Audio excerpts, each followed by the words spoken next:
Good afternoon. Good afternoon, miss. Good afternoon, miss. Good afternoon. Good afternoon, ma'am. Okay, very good afternoon to all. Okay, we can start. Who is going to do prayer? Jana, ma'am.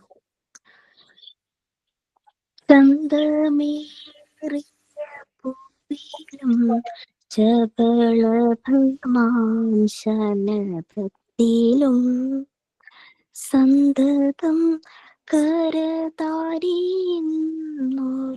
ചിത്തചാതുരി കാട്ടിയും ഹന്തചാരുകടാക്ഷമാലകൾ അർക്കരശ്മി നീട്ടിയും ചിന്തയാം മണിമന്ദിരത്തിൽ വിളങ്ങുമീശനെ വാഴ്ത്തുവിൻ.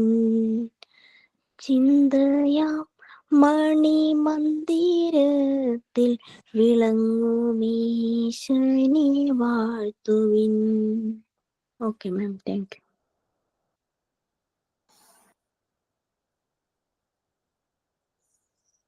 Okay, what's next? Signing thought for the day. Thought for the day. The children of today will make the India of tomorrow. The way we bring them up will determine the future of the country. ഇന്നത്തെ കുട്ടികളാണ് നാളത്തെ ഇന്ത്യയെ സൃഷ്ടിക്കുന്നത്. നമ്മൾ അവരെ വളർത്തുന്ന രീതിയാണ് രാജ്യത്തിന്റെ ഭാവി നിർണ്ണയിക്കുന്നത്.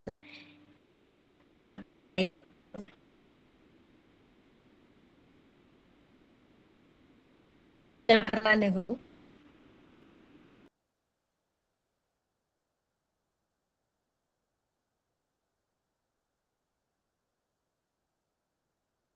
With a small action.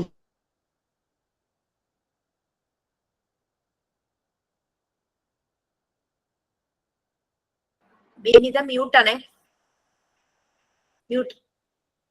Okay. One little finger, tap, tap, tap. Two little finger, cut, cut, cut. Three little finger, bench, bench, bench. Four little finger, cross, cross, cross. Five little finger, clap, clap, clap. Thank you all.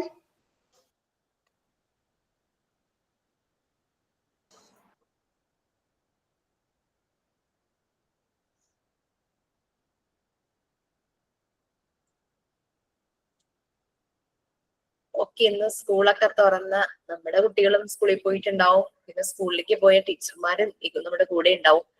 അതുകൊണ്ട് അവർക്ക് ഇന്ന് ചിലപ്പോൾ class attend ചെയ്യാൻ പറ്റിയിട്ടുണ്ടാവില്ല. Okay, so anyway നല്ലൊരു ദിവസം തന്നെയായിരുന്നു.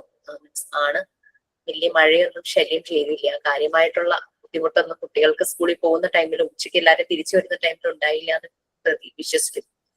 Okay fine. So ശരിക്കും നോക്കിക്കഴിഞ്ഞാൽ ഇപ്പോൾ ലൈവ് ക്ലാസ് നടക്കുന്ന senior most batch നിങ്ങളുടെയാണ്.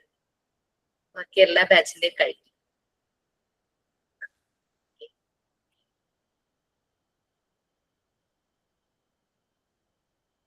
Once again, very good afternoon to all. Okay, നമ്മൾ എവിടെയായിരുന്നു?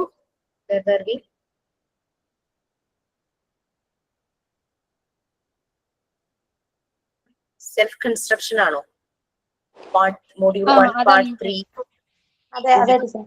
യൂണിറ്റ് 4.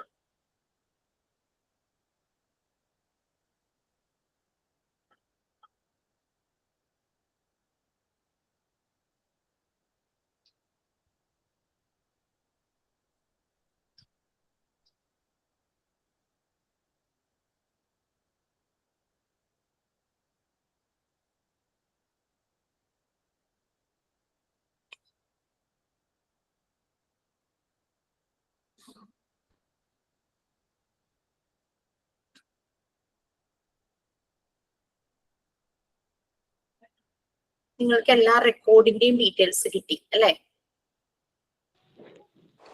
4 റെക്കോർഡ് വരെയാണ് ടീച്ചർ പറഞ്ഞിട്ടുണ്ടായിരുന്നു കഴിഞ്ഞ ക്ലാസ്സിൽ. കംപ്ലീറ്റ് ആയിട്ടില്ല. 4th record. അതിന്റെ ഡീറ്റെയിൽസ് കംപ്ലീറ്റ് ചെയ്തില്ല എന്നാണോ? അത് തരാം. കംപ്ലീറ്റ് ചെയ്തു തോന്നുന്നുണ്ട് ലാസ്റ്റ് വരെ. ഫിഫ്ത്ത് റെക്കോർഡിന്റെ ഒരു കോപ്പി നിങ്ങൾക്ക് അതിന്റെ ടൈം ആവുമ്പോഴേക്കും മോഡ്യൂൾ 3 ആവുമ്പോഴേക്കും ക്ലാസ് റൂമിൽ ഷെയർ ചെയ്യും. അതെല്ലാരും കോപ്പി ചെയ്യുക. പിന്നെ അതിനകത്ത് എന്തെങ്കിലും അപ്ഡേഷൻ ഉണ്ടെങ്കിൽ അതും പറഞ്ഞു തരാം. പിന്നെ സർവേയുടെ ക്വസ്റ്റ്യനെയർ നിങ്ങൾക്ക് തന്നിട്ടില്ല അല്ലെ? സർവേ ചെയ്യാൻ പറഞ്ഞിരുന്നു. സ്റ്റുഡൻസിന്റെ അല്ലേ, പാരന്റ്സിന്റെ അല്ലേ? പാരന്റ്സിന്റെ അത് ക്വസ്റ്റ്യനെയർ തന്നോ? ഷെയർ ചെയ്തു തന്നു മിസ്സേ, തന്നു ചെയ്തു. Okay fine. നിങ്ങൾക്ക് തന്നിട്ടുള്ള അസൈൻമെന്റ് ഒക്കെ ഒന്ന് നോക്കട്ടെ കേട്ടോ. മിസ്, ഈ 5ാമത്തെ റെക്കോർഡ് എന്ന് പറയുന്നത് ജസ്റ്റ് കോപ്പി ചെയ്യേണ്ടതാണ് അല്ലേ? അപ്പൊ ഈ 4 റെക്കോർഡാണ് നമ്മൾ തയ്യാറാക്കി വെക്കേണ്ടത് അല്ലേ? അതിന്റെ പിക്ചേഴ്സിന്റെ സോഫ്റ്റ് കോപ്പിയും പ്രൊവൈഡ് ചെയ്യും. അപ്പൊ നിങ്ങൾ ഡീറ്റെയിൽസ് കോപ്പി ചെയ്തിട്ട് ആ പിക്ചേഴ്സ് സൈഡിൽ ഒട്ടിക്കുക. പിന്നെ അതിന്റെ അപ്ഡേറ്റഡ് വേർഷൻ പുതിയ മെറ്റീരിയൽസ് ഡിസൈൻ ചെയ്ത് വരുന്നുണ്ട്. അതിനനുസരിച്ച് നിങ്ങൾക്ക് വേണമെങ്കിൽ ആഡ് ചെയ്യണമെങ്കിൽ ആഡ് ചെയ്യാം. അതിന്റെ കുറെ ഡീറ്റെയിൽസ് മോഡ്യൂൾ 3 അത് ഓൾറെഡി നമ്മളുടെ കയ്യിൽ ടെക്സ്റ്റ് അല്ലെങ്കിൽ അതിന്റെ PDF അവൈലബിൾ ആണ്. പിന്നെ അതിൽ നിന്നും കുറെ കൂടെ റെക്കോർഡിൽ കോപ്പി ചെയ്ത് വെക്കേണ്ട ആവശ്യമില്ല. അതുകൊണ്ട് ആവശ്യമുള്ള കാര്യങ്ങൾ മാത്രമാണ്, ബേസിക് അതിന്റെ പ്രിൻസിപ്പിൾസ് മാത്രമാണ് നമ്മൾ റെക്കോർഡിൽ എഴുതുന്നത്. മനസ്സിലായോ? അത് കംപ്ലീറ്റ് പ്രാക്ടിക്കൽ ആണ്, അതിൽ തിയറി ഒന്നുമില്ല. മോണ്ടിസോറി മെറ്റീരിയൽസ് ഓരോന്നും എങ്ങനെയാണ്, അതിന്റെ ലുക്സ് എങ്ങനെയാണ്, അതിന്റെ പ്രിൻസിപ്പിൾ എന്താണ്, അതൊക്കെയാണ് 5ാമത്തെ റെക്കോർഡിൽ വരുന്നത്. കുറേ കോപ്പി ചെയ്ത് അതിലേക്ക് അങ്ങ് എഴുതി വെക്കുന്നതുകൊണ്ട് കാര്യമില്ല, അതാണ് പറഞ്ഞത്.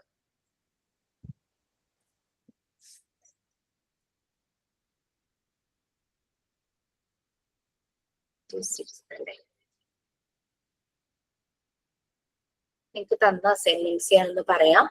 Collect and write quotes related with education from of Maria Montessori, Mahatma Gandhi, and APJ Abdul Kalam. Yes. Then the remote control of your happiness should be in your own hand. Substantiate your views. Adum thannu. Pinne what will you do if you see a child begging in your vicinity? Adum thannu. Alle? Yes. Pinne Jaydev sirന്റെ assignment ആയിരുന്നു content reader ക്രിയേറ്ററിനെ കുറിച്ചിട്ടുള്ള സാറിന്റെ assignment ആയിരുന്നു. പിന്നെ ഈ assignments ഞാൻ നിങ്ങൾക്കൊരു പാർട്ട് 4 നിങ്ങൾക്ക് സ്റ്റാർട്ട് ചെയ്തോ teachers? School organisation and management അത് കഴിഞ്ഞോ? കഴിഞ്ഞു. ഓക്കെ. അപ്പൊ അത് വെച്ചാൽ അത് കഴിയുന്നതോടുകൂടി ഡിപ്ലോമക്കാരെ, പാർട്ട് 4 കഴിയുന്നതോടുകൂടി ഡിപ്ലോമയുടെയും PGയുടെയും കോമൺ സബ്ജക്ട്സ് കഴിയും അല്ലെ? ഇപ്പൊ പാർട്ട് 3 പെൻഡിങ്ങും കൂടെ കഴിയുമ്പോൾ മൊഡ്യൂൾ 1 അങ്ങ് കഴിയും. അപ്പൊ പാർട്ട് 4 വരുന്നതിന്റെ എക്സ്പാൻഷൻ ആണ് PGയിൽ പഠിക്കുന്നത്. അതായത് എഡ്യൂക്കേഷനിലെ മാനേജ്മെന്റ് അഡ്മിനിസ്ട്രേഷൻ എങ്ങനെയാണെന്നും ഒരു എഡ്യൂക്കേഷണൽ ഇൻസ്റ്റിറ്റ്യൂഷനും സൊസൈറ്റി പാരന്റ്സുമായിട്ടുള്ള റിലേഷൻഷിപ്പ്, ഇതെല്ലാമാണ് നമ്മൾ പഠിക്കുന്നത്.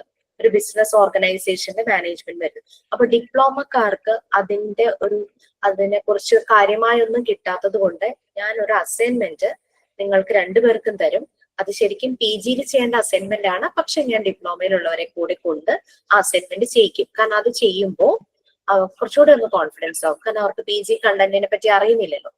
അപ്പൊ അസൈൻമെന്റ് ഡീറ്റെയിൽസ് ഞാനൊന്ന് ഷെയർ ചെയ്യാം, എന്നിട്ട് നമുക്ക് ക്ലാസ്സിലേക്ക് പോവാം. അസൈൻമെന്റ് കുറച്ച് എഴുതാനുണ്ട്. ഇപ്പോഴേ നിങ്ങൾക്കത് തന്നാലാണ് അത് നിങ്ങൾക്ക് ബുദ്ധിമുട്ടില്ലാണ്ട് ചെയ്യാനായിട്ട് പറ്റുള്ളൂ.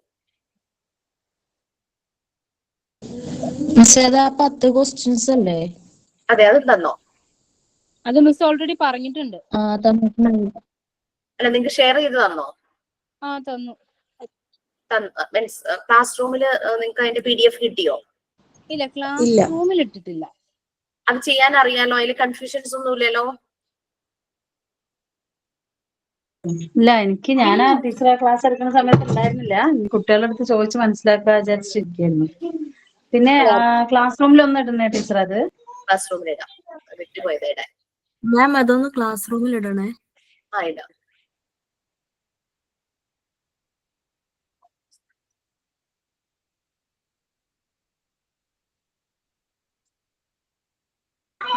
ടീച്ചർ അത് പറഞ്ഞു കൊടുത്തിട്ടുണ്ടായിരുന്നോ? എങ്ങനെയാണ് എഴുതേണ്ടതെന്നുള്ളതൊക്കെ പറഞ്ഞു കൊടുത്തിട്ടുണ്ടായിരുന്നോ? എനിക്ക് ഓർമ്മയില്ല. പറഞ്ഞു എന്നല്ല എല്ലാരും പറയണേ. പറഞ്ഞിട്ടുണ്ടായിരുന്നു. ജസ്റ്റ് ഞാനൊന്നുകൂടെ ബ്രീഫ് ചെയ്യാം. നിങ്ങൾ ചെയ്യേണ്ടത് 3 ബുക്സ് റീഡ് ചെയ്യണം. ബുക്സ് എന്ന് പറഞ്ഞു കഴിഞ്ഞാൽ about school organisation and school management. നമ്മൾ ഗൂഗിളിൽ സെർച്ച് നോക്കി ബുക്ക് വാങ്ങിച്ച് റീഡ് ചെയ്യാന്ന് അതിന്റെ ആവശ്യമില്ല. അങ്ങനെ മറിയ മോണ്ടിസോറിന്റെ ആണോ ടീച്ചറെ, അതോ ഏതെങ്കിലും? നമ്മൾ ഏതെങ്കിലും school organisation and school management, ഒരു സ്കൂളിന്റെ മാനേജ്മെന്റ് എങ്ങനെയാണ്, അങ്ങനെയുള്ള രീതിയിൽ ഒരു 3 ബുക്സ് നമ്മൾ സെർച്ച് ചെയ്യാം. ഗൂഗിളിൽ സെർച്ച് ചെയ്യുമ്പോഴേക്കും ആ ബുക്സിന്റെ ഡീറ്റെയിൽസ് വരും. അപ്പൊ അതിൽ നിന്ന് ആ ബുക്കിന്റെ റിവ്യൂ കിട്ടും ഗൂഗിളിൽ തന്നെ. പിന്നെ ചില ബുക്ക് ആമസോണിലൊക്കെ സെയിൽ ചെയ്യാനുണ്ടെങ്കിൽ അവരതിന്റെ ഒരു ഫസ്റ്റ് പേജോ സെക്കൻഡ് പേജോ അങ്ങനെ കുറച്ച് നമുക്ക് റീഡ് ചെയ്യാനായിട്ട് ഫ്രീ ആയിട്ട് തരും. അത് വായിച്ചാലും മതി. എന്നിട്ട് അതിന്റെ കണ്ടന്റ് എന്താണ് ഉദ്ദേശിക്കുന്നത് അതിന്റെ റിവ്യൂ എഴുതുക. ഇതാണ് ഫസ്റ്റ് വൺ. ഞാൻ എത്ര പേജ് എഴുതി എന്നുള്ളത് ഞാനൊന്ന് കാണിച്ചു തരാം, പറഞ്ഞു തരാം. എന്റെ ബുക്ക് എടുക്കട്ടെ കേട്ടോ.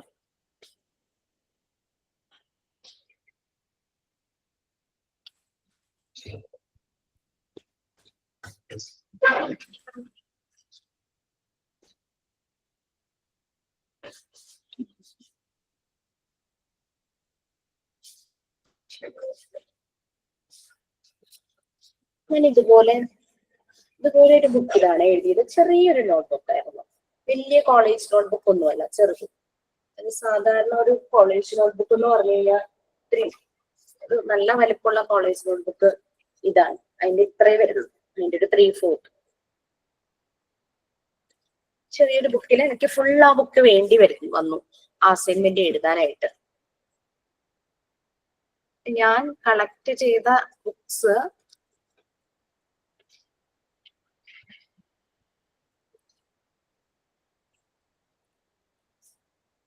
School organisation and administration, author Kulbir Singh Sidhu, ആളുടെ ബുക്കിനെ കുറിച്ചാണ് ഞാൻ എഴുതിയത് ആദ്യം.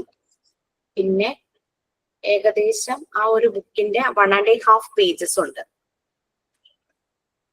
3-4 പാരഗ്രാഫുകളൊക്കെ ആയിട്ട്, ചെറിയ ചെറിയ പാരഗ്രാഫുകളായിട്ട്. പിന്നെ school management, authors M dash and Neena dash dash or dash or whatever it. അത് ഒറ്റ പേജിൽ എനിക്ക് അതിന്റെ റിവ്യൂ കിട്ടിയുള്ളൂ. This book is useful for B.Ed students of Indian universities.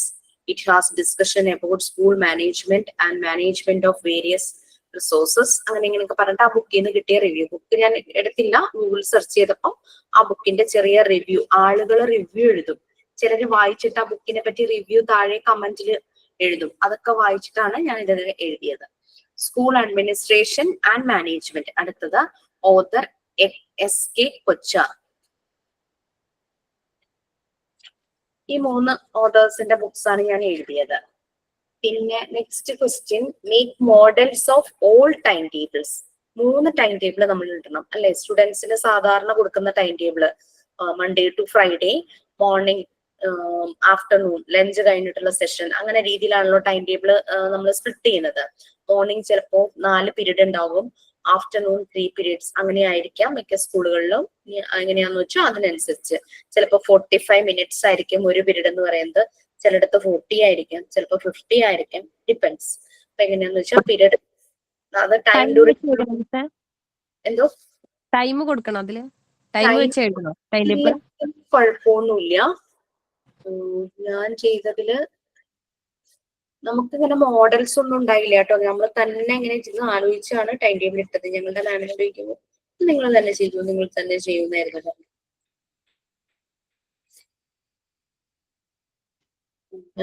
ഞാൻ ടൈം കൊടുത്തിട്ടില്ല. എനിക്ക് 6 പീരീഡിന്റെ ടൈം ടേബിൾ ആട്ടോ ഞാൻ ഇട്ടത്. KG കുട്ടികൾക്ക് ടൈം ടേബിൾ സെറ്റ് ചെയ്യുന്ന രീതിയിലായിരുന്നു. നമ്മൾ പണ്ട് സ്കൂളിലൊക്കെ പഠിക്കുമ്പോൾ കിട്ടുന്ന ടൈം ടേബിൾ ഇല്ലേ, അതൊക്കെ ബ്രേക്ക്. ഫസ്റ്റ് മോർണിംഗ് സെഷനിൽ 3 period maths, Malayalam, Hindi, GK, IT, story, dance, music, colouring, cursive writing, IT, പിന്നെ പ്ലേ മീൻസ് PT പീരീഡ് ഉണ്ടാവുമല്ലോ, പ്ലേ, അങ്ങനെയൊക്കെ പറഞ്ഞിട്ട് KG കുട്ടികളുടെ രീതിക്ക് അനുസരിച്ച് ടൈം ടേബിൾ. നമുക്ക് KG ആണ്. അതൊന്നുകൂടെ കാണിക്കോ? നമ്മുടേതായ ഒരു ഐഡിയയിൽ ചെയ്യണം കേട്ടോ. നിങ്ങൾക്ക് എന്തെങ്കിലും രീതിയിൽ ഡിസൈൻ ചെയ്യുകയൊക്കെ ചെയ്യാം. ഞാൻ പ്ലെയിൻ ആയിട്ട് ടൈം ടേബിൾ സാധാരണ പോലെ ഉണ്ടാക്കിയിട്ടേ ഉള്ളൂ.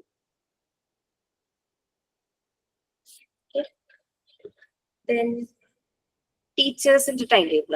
ടീച്ചേഴ്സിന്റെ ടൈം ടേബിൾ എന്ന് പറയുമ്പോൾ, ഞാൻ അവിടുത്തെ ഒരു ടീച്ചർ ആണെങ്കിൽ ഞാൻ ഫസ്റ്റ് പീരീഡ് ഞാൻ ഏത് ക്ലാസ്സിലാണ്, സെക്കൻഡ് പീരീഡ് ഞാൻ ഏത് ക്ലാസ്സിലാണ്, തേർഡ് പീരീഡ് ഏത് ക്ലാസ്സിലാണ്, എനിക്ക് എപ്പോഴെങ്കിലും ബ്രേക്ക് ഉണ്ടോ, ആ ബ്രേക്കിന്റെ അവിടെ ഞാൻ ബ്ലാങ്ക് ആയിട്ടിരിക്കുന്നത്. ഇപ്പം ഞാൻ വെച്ചിരിക്കുന്ന ടൈം ടേബിൾ അനുസരിച്ച് സെയിം സ്കൂളിന്റെ തന്നെ, അതായത് 6 പീരീഡ് വന്ന അതേ സ്കൂളിന്റെ തന്നെ KGയിലെ ടീച്ചർ എന്നുള്ള രീതിയിലാണ് ടൈം ടേബിൾ സെറ്റ് ചെയ്തിരിക്കുന്നത്. അതിൽ എനിക്ക് എല്ലാ ദിവസവും 6 പീരീഡില് 5 പീരീഡ് ക്ലാസ് ഉണ്ടാകും, 1 പീരീഡ് ഫ്രീ ബ്രേക്ക് ആയിരിക്കും. ആ ഒരു രീതിയിലാണ് ഞാൻ ടൈം ടേബിൾ സെറ്റ് ചെയ്തത്. ടീച്ചർമാർക്ക് ഒരു ബ്രേക്ക് വേണമല്ലോ. എന്റെ ഫസ്റ്റ് പീരീഡ്, മൺഡേയിലത്തെ ഫസ്റ്റ് പീരീഡിൽ ഞാൻ LKG 2 ഡിവിഷൻ ഉണ്ട്. LKG 1, രണ്ടാമത്തെ പീരീഡ് LKG 2, മൂന്നാമത്തെ പീരീഡ് UKG 1, പിന്നെ ഉച്ച കഴിഞ്ഞ് ഫസ്റ്റ് പീരീഡ് UKG 2, അടുത്ത പീരീഡ് എനിക്ക് ഫ്രീ ആണ്. Last period LKG 1. ആ ഒരു രീതിയിൽ LKGക്കും UKGക്കും LKG 1നും 2നും UKG 1നും 2നും ഈക്വൽ അവേഴ്സ് കിട്ടുന്ന രീതിയിലാണ് ടൈം ടേബിൾ സെറ്റ് ചെയ്ത്. നമ്മൾ ചെയ്യാനിരിക്കുമ്പോൾ തന്നെ നമുക്കത് കിട്ടും. ആദ്യമൊക്കെ ഭയങ്കര കൺഫ്യൂഷൻസ് ഒക്കെ ആയിരുന്നു. പിന്നെ 6 പീരീഡ് ആണോ ടീച്ചർ ഒരു ദിവസം? ഒരു ദിവസം 6 പീരീഡ് എന്നുള്ള രീതിയിലാണ് ഞാൻ സെറ്റ് ചെയ്തത്. നമ്മൾ ഉണ്ടാക്കുന്ന ടൈം ടേബിൾ നമ്മുടെ ടൈം ടേബിൾ അത്രയും. അതാരും എന്തുകൊണ്ട് 6 പീരീഡ് വന്നു, എന്തുകൊണ്ട് 7 പീരീഡ് ഇല്ലാത്തതൊന്നും ചോദിക്കാനൊന്നും വരില്ല. അങ്ങനെ ചെയ്യാം. Next principals time table. അതിനാണ് എനിക്ക് ഇച്ചിരി പണിയെടുക്കേണ്ടത് കേട്ടോ. ഇതിപ്പോ നമ്മളുടെ ടീച്ചർമാരുടെ ടൈം ടേബിൾ ഇങ്ങനെ.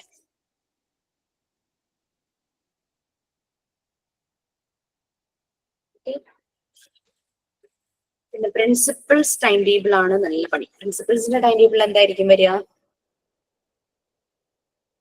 KGയുടെ മാത്രമാണ്. ഏതൊക്കെ ടീച്ചർ ഏതൊക്കെ ക്ലാസ്സിലാണെന്നല്ലേ. അപ്പൊ നമുക്കത് വരച്ചുണ്ടാക്കുമ്പോ ഇതുപോലെ തന്നെ 6 എണ്ണം ടൈം ടേബിൾ എല്ലാ ദിവസത്തെയും വേണ്ട ടീച്ചർ? വേണം. മൺഡേ ടു ഫ്രൈഡേയിൽ എല്ലാ ദിവസത്തെയും വേണം. അപ്പൊ ഈ ടൈം ടേബിൾ വരച്ചുണ്ടാക്കിയപ്പോ എത്ര ടീച്ചർമാര് വേണം എന്നൊക്കെയുള്ള ഒരു കാൽക്കുലേഷൻസ് വേണം കേട്ടോ. അപ്പൊ ഞാനിവിടെ 6 ടീച്ചർമാര് LKGയിലും UKGയിലും ടോട്ടൽ 6 ടീച്ചർമാരെന്ന് വിചാരിച്ചിട്ട്, ടീച്ചർമാർക്ക് പേരും കൊടുക്കണമല്ലോ. നമുക്ക് പേരെഴുതി കൊണ്ടുപോകാന്ന് ഇച്ചിരി പണിയാണ്. അതുകൊണ്ട് ഞാൻ T1, T2, T3, T4, T5, T6 പേര് വെച്ചു. എന്നിട്ട് മൺഡേ നമുക്ക് LKG 2 ഡിവിഷൻ ഉണ്ട്, UKG 2 ഡിവിഷൻ ഉണ്ട്.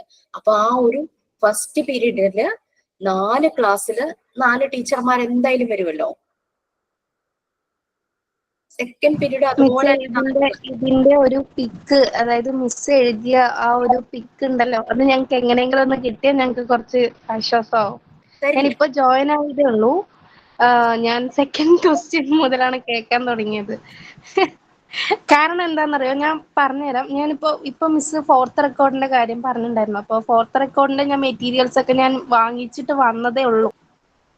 അപ്പോ എത്തിയതേ ഉള്ളൂ ഇപ്പൊ. അപ്പോ നമ്മൾ ഈ ക്വസ്റ്റ്യൻസ് വീട്ടിൽ നിന്ന് കണ്ടെത്തുന്നതിന് മുമ്പ് എന്താണ് ഈ ക്വസ്റ്റ്യൻസ് എന്ന് ആദ്യം നമുക്ക് അറിയണം. എന്നാൽ മാത്രമേ നമുക്ക് ആ മെറ്റീരിയൽ വാങ്ങാൻ പോകാൻ പറ്റുള്ളൂ. മെറ്റീരിയൽ ഇപ്പൊ കട്ട് ആൻഡ് പേസ്റ്റ് ആണെന്നുണ്ടെങ്കിൽ നമ്മൾ ആ സാധനം മേടിക്കണമല്ലോ. ഗൂഗിളിൽ നിന്ന് ഞാൻ സെർച്ച് ചെയ്തിട്ട് അങ്ങനെയൊക്കെ ആക്കിയിട്ട് കട്ട് ചെയ്തിട്ടൊക്കെ ഒട്ടിച്ച് അങ്ങനെയൊക്കെയാണ് ചെയ്യുന്നത്. ചിലത് വരയ്ക്കുന്നുണ്ട്, ചിലത് കട്ട് ചെയ്യുന്നു, ചിലത് അങ്ങനെയൊക്കെ ചെയ്യുന്നുണ്ട്. അപ്പൊ ഈ കട്ട് ചെയ്യേണ്ട സാധനങ്ങളൊക്കെ നമ്മൾ പോയി മേടിക്കുകയാണ് ചെയ്യുന്നത്. മിസ് ഈ ഒരു സാധനം ഒന്ന് ഗ്രൂപ്പിലോ അങ്ങനെ എന്തെങ്കിലും ഒന്ന് ഇടുകയാണെന്നുണ്ടെങ്കിൽ. ഞാൻ എന്റെ ഉറക്കം കളഞ്ഞ് കഷ്ടപ്പെട്ടിരുന്ന് ഉണ്ടാക്കിയ ടൈം ടേബിൾ ഈസി ആയിട്ട് നിങ്ങൾക്ക് ഷെയർ ചെയ്യണം. എന്താ വേണ്ടത്? ഇങ്ങനെയാണ് മിസ് ഉണ്ടാക്കിയിരിക്കുന്നത്, ഇതേപോലെയാണ് ഞങ്ങൾക്ക് ഉണ്ടാക്കേണ്ടതെന്ന്. ഇതുപോലെ തന്നെ ചെയ്യണം. നിങ്ങൾ ഇതുപോലെ തന്നെ ഇതേ പാറ്റേൺ തന്നെ ചെയ്യണമെന്നില്ല. കുറച്ചുകൂടെ നന്നായിട്ട് ചെയ്യാം. ഞാൻ വളരെ ബേസിക് ആയിട്ടാണ് ഞാൻ ചെയ്തിരിക്കുന്നത്. കുറച്ചുകൂടെ നല്ല ഭംഗിയായിട്ട്, കാണാൻ ഇൻട്രസ്റ്റിംഗ് ആയിട്ട്, കളർഫുൾ ആയിട്ടൊക്കെ ചെയ്യാം. ഞാനിത് ചെയ്ത് വെച്ചിട്ട് കാക്കിരി പൂക്കിരി അങ്ങനെ ഇരിക്കുന്നതുകൊണ്ട് എനിക്ക് തോന്നുന്നു. എനിക്കത്ര ഇഷ്ടമൊന്നും ആയൊന്നുമില്ല. പിന്നെ ഞങ്ങളുടെ ടൈമിൽ ഞങ്ങൾ തന്നെത്താനെ ചെയ്യണമായിരുന്നു. ഒരു സപ്പോർട്ടും ഇല്ല. അപ്പൊ ശരിക്കും പറഞ്ഞു കഴിഞ്ഞാല് ശരിക്കും അത് ചെയ്തത് കൊണ്ടാണ് ഞങ്ങളൊക്കെ എന്തെങ്കിലും ചെയ്തത് കേട്ടോ. ഞാൻ എല്ലാം ഇങ്ങനെ പ്രൊവൈഡ് ചെയ്യുമ്പോൾ നിങ്ങളെ ഞാൻ നശിപ്പിക്കുവാണോ എന്ന് എനിക്കൊരു ഡൗട്ട്. അതേപോലെ എഴുതില്ല ടീച്ചറെ. നമ്മളത് നോക്കി മനസ്സിലാക്കിയിട്ട് ഡിഫറെന്റ് ആയിട്ട് തന്നെ ചെയ്യുള്ളൂ. അല്ലാതെ സെയിം അതേപോലെ കോപ്പി ചെയ്യുന്നില്ല. അല്ല, കോപ്പി ചെയ്യുന്നല്ലോ, അത് മോഡലാക്കി എടുക്കുന്നതാണ് പറയുന്നത്. ഞാനേ 4ാമത്തെ ബാച്ചിന് ഇപ്പൊ വൈവ നടത്തണേ. വൈവയ്ക്ക് കേൾക്കുന്നതൊക്കെ ഞാൻ എന്റെ റെക്കോർഡിൽ എഴുതിയ കഥയാ. അപ്പോഴെനിക്ക് പുതിയ ഒരു കഥ കേൾക്കാനുള്ള ഭയങ്കര ഒരു കുട്ടിയെ പോലെ ഞാൻ വന്ന വൈവയ്ക്ക് ഇരിക്കുന്നത്. നിങ്ങൾ എഴുതിയ ഒരു കഥയുടെ കണ്ടന്റ് ഒന്ന് ബ്രീഫ് ചെയ്യാനേ ഞാൻ പറഞ്ഞിട്ടുള്ളൂ, കൂടുതൽ വായിക്കാൻ പറയണില്ല. ഞാൻ കേൾക്കുന്ന മുഴുവനും ഞാൻ എഴുതിയ കഥയാ, ക്യാരക്ടർ മാത്രം മാറുന്നുണ്ട്. അപ്പൊ പുതിയത് എന്തെങ്കിലും കേൾക്കണം, കാണണം, ഇത് ഞാൻ ഷെയർ ചെയ്യാം, ടൈം ടേബിൾ ഞാൻ ഷെയർ ചെയ്തേക്കാം. ഓക്കെ, കുഴപ്പമൊന്നുമില്ല. പക്ഷെ ജസ്റ്റ് നോക്കൂ, നമ്മൾ ചിന്തിക്കും ഈ കാരണം സ്കൂളിൽ ചെല്ലുമ്പോ നമ്മൾ ഇത്തിരി ആക്റ്റീവ് ആണെന്ന് കാണുമ്പോഴേക്കും നമുക്ക് പണി കിട്ടും. എന്നാ ടീച്ചർ ഈ ടൈം ടേബിൾ ഒന്ന് സെറ്റ് ചെയ്ത് തരാമോ എന്ന് ചോദിക്കുമ്പോ നമുക്കൊരു എക്സ്പീരിയൻസ് ബാക്കിൽ ഉണ്ടാവുമല്ലോ. ഞാൻ എന്റെ അസൈൻമെന്റിന് ഞാൻ ടൈം ടേബിൾ സെറ്റ് ചെയ്തു, I am okay with this. കാരണം പ്രിൻസിപ്പൽ അല്ലെങ്കിൽ ടീച്ചർമാരെ റിക്വസ്റ്റ് ചെയ്യുമ്പോൾ നമുക്ക് എനിക്ക് പറ്റില്ല എന്ന് പറയാൻ എന്തായാലും പറ്റില്ല. കാരണം നമ്മൾ ആ സ്കൂളിന്റെ പാർട്ടാണ്, നമ്മളൊരു ഫാമിലി പോലെ കഴിയുന്നവരാണ്. സോ ഇരുന്ന ടൈം ടേബിൾ സെറ്റ് ചെയ്യുമ്പോഴേക്കും നമ്മളെ ഹെൽപ്പ് ചെയ്യാനും ബാക്കി ടീച്ചർമാർ കൂടെ ഉണ്ടാകും. അപ്പോൾ എനിക്ക് ഇങ്ങനെ ഒരു എക്സ്പീരിയൻസ് ഉണ്ട്, ഞാൻ ഓൾറെഡി ഒരു ടൈം ടേബിൾ ഡിസൈൻ ചെയ്ത ഒരു വ്യക്തിയാണെന്നൊരു എക്സ്പീരിയൻസ് കിട്ടുമ്പോഴേക്കും ഒത്തിരി സോഫ്റ്റ്വെയറുകൾ ഉണ്ട് കേട്ടോ ടൈം ടേബിൾ സെറ്റ് ചെയ്യാൻ. ഞാൻ ചെയ്തതിൽ 6 ടീച്ചർമാരെ വെച്ചിട്ടാണ് ഞാൻ ടൈം ടേബിൾ വെച്ചത്. ഞാൻ ജസ്റ്റ് ഒന്ന് കാണിക്കാം. ഞാൻ ഈ 3 ടൈം ടേബിളിന്റെ പിക്ചർ നിങ്ങൾക്ക് ഷെയർ ചെയ്യാം. It's my request, please do it by yourself. കാരണം നമ്മുടെ ഒരു ഇമാജിനേഷൻ, ക്രിയേറ്റിവിറ്റി, നമ്മുടെ പൊട്ടൻഷ്യൽ പുറത്തേക്ക് വരണം. അത് പുറത്ത് കൊണ്ടുവരാൻ വേണ്ടിയിട്ടാണ് ഞാൻ തരില്ല തന്നെ ചെയ്യൂന്നൊക്കെ ഞാൻ പറയുന്നത്. എന്നാൽ മാത്രമാണ് നമുക്ക് കുഞ്ഞുങ്ങളുടെ ആ ഒരു ഇമാജിനേഷൻ ഇത് നമുക്ക് പുറത്തേക്ക് കൊണ്ടുവരാൻ നമുക്ക് പറ്റുള്ളൂ. നമ്മുടെ പുറത്തേക്ക് കൊണ്ടുവന്നില്ലെങ്കിൽ പിന്നെ പിള്ളേരുടെ എങ്ങനെ നമുക്ക് പുറത്ത് കൊണ്ടുവരാൻ പറ്റും? കാരണം പല പല റിഫ്ലക്ഷൻസ് പല ബാച്ചിൽ നിന്നുണ്ട്. ഏത് ബാച്ച് എന്താണെന്നൊന്നും എനിക്ക് അറിയില്ല കേട്ടോ. ചില വളരെ വിഷമത്തോടു കൂടിയുള്ള കുട്ടികളുടെ ചില അവരുടെ ചില കൺസേൺസ് ഒക്കെ ഷെയർ ചെയ്തത് ഞാനത് പറയാം. അതിന് വേണ്ടി ടൈം ടേബിൾ ജസ്റ്റ് ഒന്ന് കണ്ടോളൂ. കണ്ടു കഴിഞ്ഞാൽ ഒന്നും മനസ്സിലാവില്ല, കാരണം അതുപോലെയാണ് എഴുതി വെച്ചിരിക്കുന്നത്. ഒരു ഭാഗം കാണിക്കാം. ഫസ്റ്റ് ഇത് കേട്ടോ, 1 T കണ്ടോ, നേരത്തെ പിടിച്ചിട്ട് ഞാൻ LKG 1, 2, 3, 4 T1, T2, T3, T4 എന്നൊക്കെ പറഞ്ഞ് എഴുതി വെച്ചേക്കണം. നിങ്ങൾക്ക് കാണാൻ പറ്റും. ഓക്കെ, ഇപ്പൊ പ്രിൻസിപ്പൽസിന്റെ ഇതായിരിക്കുമ്പോ അതില് മീറ്റിംഗ് ടൈം അതൊക്കെ വരൂ? അത് പക്ഷെ എപ്പോഴും വരുന്ന കാര്യമല്ലല്ലോ. നമ്മളിപ്പോ ഒരു വീക്കിലെ ടൈം ടേബിൾ മാത്രം നമ്മൾ ചെയ്താൽ മതി. School time table weekly meeting അങ്ങനത്തെ കാര്യങ്ങൾ എന്ന് പറഞ്ഞു കഴിഞ്ഞാൽ അത് പെട്ടെന്ന് വരുന്ന ഒരു കാര്യം. ആ ഒരു സമയത്ത് അവർ ചേഞ്ചസ് വരുത്തുന്നു. മേ ബി അത് ലാസ്റ്റ് പീരീഡിന്റെ ലാസ്റ്റ് ടൈമിലായിരിക്കും തുടങ്ങുക, അങ്ങനെയൊക്കെ ആയിരിക്കുമല്ലോ. അങ്ങനെ ക്ലാസ്സിനെ ഡിസ്റ്റർബ് ചെയ്തുകൊണ്ടുള്ള ഭയങ്കര മീറ്റിങ്ങുകളും പാരന്റ്സ് മീറ്റിംഗ് ഒക്കെ വരുമ്പോഴായിരിക്കും ചിലപ്പോൾ ഹാഫ് ഡേ അല്ലെങ്കിൽ ലാസ്റ്റ് പീരീഡ് ഒഴിവ് അങ്ങനെയൊക്കെ വരുന്നത്. അതൊക്കെ താൽക്കാലികമായി ഉണ്ടാകുന്ന സംഭവങ്ങളാണല്ലോ. സ്കൂളിന്റെ അക്കാദമിക്കുമായിട്ട് കണക്ട് ചെയ്യുമ്പോൾ ടൈം ടേബിൾ അത് ഫിക്സ്ഡ് ആണല്ലോ. ആ ഒരു ടൈം ടേബിൾ ആണ് ഉദ്ദേശിച്ചത് കേട്ടോ. ഇത് PG അസൈൻമെന്റ് അല്ലേ? ഇത് റെക്കോർഡല്ലല്ലോ. അസൈൻമെന്റ് ആണ്. PG-ക്കാർക്കുള്ള ഒരു അസൈൻമെന്റ് ആയിരുന്നു ഞങ്ങൾ പഠിക്കുമ്പോ. പക്ഷെ ഞാനിത് ഡിപ്ലോമയ്ക്കും കൂടെ തരുവാണ്. കാരണം PG-യുടെ കണ്ടന്റിനെ കുറിച്ച് ഒരു ചെറിയ ഐഡിയ അവർക്ക് കിട്ടാൻ വേണ്ടിയിട്ടാണ്. അതുകൊണ്ടാണ് കേട്ടോ. 2 ബാച്ച് 2 പേരും ചെയ്യണം, diploma, both diploma and PG.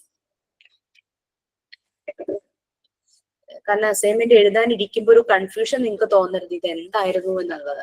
3rd one, visit a preschool working in good way and write a brief description about that school. ഇത് നമ്മൾ ടീച്ചിങ് പ്രാക്ടീസിന് പോയിട്ടുള്ള സ്കൂളിനെ പറ്റി എഴുതിയാൽ മതി. അതിനുവേണ്ടി പ്രത്യേകം ഒരു സ്കൂളിലേക്ക് പോകണ്ട. ഇനി ടീച്ചിങ് പ്രാക്ടീസിന് പോകാത്തവർക്ക് തൊട്ടടുത്തുള്ള സ്കൂളുകളെ കുറിച്ച് അറിയാമെങ്കിൽ എഴുതാം, അല്ലെങ്കിൽ സ്വന്തം കുട്ടികൾ പഠിക്കുന്ന സ്കൂളിനെ കുറിച്ച് അറിയാമെങ്കിൽ അതിനെക്കുറിച്ച് എഴുതിയാലും മതി. നെക്സ്റ്റ് വൺ, ഒരു പുതിയ സ്കൂൾ സ്റ്റാർട്ട് ചെയ്യാൻ പോവാണ്. ഇപ്പൊ നമ്മളായിട്ട് തന്നെ തുടങ്ങാൻ പോവുകയാണെങ്കിൽ തന്നെയും പാരന്റ്സിന് ഒത്തിരി കൺസേൺസ് ഉണ്ടാവും. കുറേ ക്വസ്റ്റ്യൻസ് റിഗാർഡിങ് പല കാര്യങ്ങളും, യൂണിഫോം, ബുക്കുകള്, ടൈമിങ്സ്, എക്സ്ട്രാ കരിക്കുലർ ആക്ടിവിറ്റീസ് ഉണ്ടോ, ബസ് കൺവെയൻസ് ഉണ്ടോ, അങ്ങനെ ഇങ്ങനെ കുറെ ക്വസ്റ്റ്യൻസ് പാരന്റ്സിന് ഡൗട്ട് ഉണ്ടാവില്ലേ. ഇപ്പൊ ആസ് എ പാരന്റ് നമ്മൾ ചിന്തിച്ചാലും നമ്മുടെ കുട്ടിയെ ഒരു സ്കൂളിലേക്ക് ആക്കാൻ പോകുമ്പോൾ നമുക്കും ഉണ്ടാവും കുറേ ഡൗട്ട്സ്. അപ്പൊ അതാണ് നിങ്ങൾ FAQ എഴുതേണ്ടത്. ആൻസർ വേണം. What is the timing of the school? Answer 10 AM to 3 PM ആണെങ്കിൽ അങ്ങനെ. Whether conveyance is providing? Yes. How many, ഞാൻ എഴുതിയതാണ് ഞാൻ വയ്ക്കുന്നത്. How many working days are per week? 5 days are per week, Monday to Friday. Is there uniforms? Yes. From where we will get uniforms? School will provide uniforms for every kid. Is there only one uniform? No. Wednesday we have different type of uniform. Other 4 days the same color uniforms which will be given in 2 pairs. What are the other materials the children have to bring? Children should bring bag, lunch, water bottle, snacks and umbrella if needed. What about textbooks and notebooks? All the books will be provided from the school itself. Is there any extracurricular activities? Yes. Dance and music. What is the fee structure? Fee details are given in the brochure itself. If any doubt, you can contact the telephone number given in the brochure. Is there any evaluation? Yes, weekly and monthly evaluations are there. Is there any PTA meeting? Yes, monthly there will be PTA meeting. അങ്ങനെയൊക്കെ പറഞ്ഞ കുറെ questions, ഞാൻ 12 questions ആണ് ഞാൻ എഴുതിയത്. നിങ്ങൾക്ക് നോക്കാം, at least ഒരു 10 എണ്ണമെങ്കിലും എഴുതാനായിട്ട് ട്രൈ ചെയ്യും. പിന്നെ write about good preschool teachers and finding out there. അത് എത്ര ക്വസ്റ്റ്യൻസ് വേണം? അവര് മിനിമം 10 എണ്ണമെങ്കിലും എഴുതാൻ നോക്കൂ. ഞാൻ 12 എണ്ണം എഴുതിയിട്ടുണ്ട്. Next, write about good preschool teachers and finding out their qualities. Minimum 3 persons. നമുക്ക് പേഴ്സണലി അറിയാവുന്ന 3 പ്രീ സ്കൂൾ ടീച്ചേഴ്സിനെ കുറിച്ച് എഴുതാനായിരുന്നു പറഞ്ഞത്. ഞാൻ എഴുതിയത് ഞാൻ ടീച്ചിങ് പ്രാക്ടീസ് ചെയ്ത മോണ്ടിസോറി സ്കൂളിലെ ഡയറക്ടർ ആയിരുന്ന അജി സാറിനെ കുറിച്ചായിരുന്നു. പിന്നെ എന്റെ മോനെ LKG പഠിപ്പിച്ച സിസ്റ്റർ ആൻഡ്രീസയെ കുറിച്ചായിരുന്നു ഞാൻ എഴുതിയത്. പിന്നെ എഴുതിയത് എന്നെ നഴ്സറിയിൽ പഠിപ്പിച്ച കനക ടീച്ചറെ കുറിച്ചായിരുന്നു. അത് 3 പേര്. പിന്നെ അത് കൂടാതെ വേൾഡ് ഫേമസ് ടീച്ചേഴ്സ് ഉണ്ടല്ലോ, അവരെ പറ്റിയിട്ട് എഴുതാനായിരുന്നു പറഞ്ഞത്. നെക്സ്റ്റ് പറഞ്ഞത് write about the qualities of a preschool teacher, അത് എഴുതണം. Qualities of the preschool teacher. പിന്നെ biographies of world known best teachers. Give brief description with their pictures. Minimum 5. ടീച്ചേഴ്സിനെ കുറിച്ച് എഴുതാൻ പറഞ്ഞല്ലോ. ടീച്ചേഴ്സിന്റെ ക്വാളിഫിക്കേഷൻ, ടീച്ചേഴ്സ് എങ്ങനെയാണ് കുട്ടികളോട് പെരുമാറുന്നത്, അതൊക്കെയാണോ? ക്വാളിറ്റീസ് പേഴ്സണലി ആ ഒരു ടീച്ചർ എങ്ങനെയായിരിക്കണം നമ്മൾ പറയില്ലേ, അതായത് teachers are the skilled architects of future generation and the social ideals, അങ്ങനെ പറഞ്ഞിട്ട് it is A duty of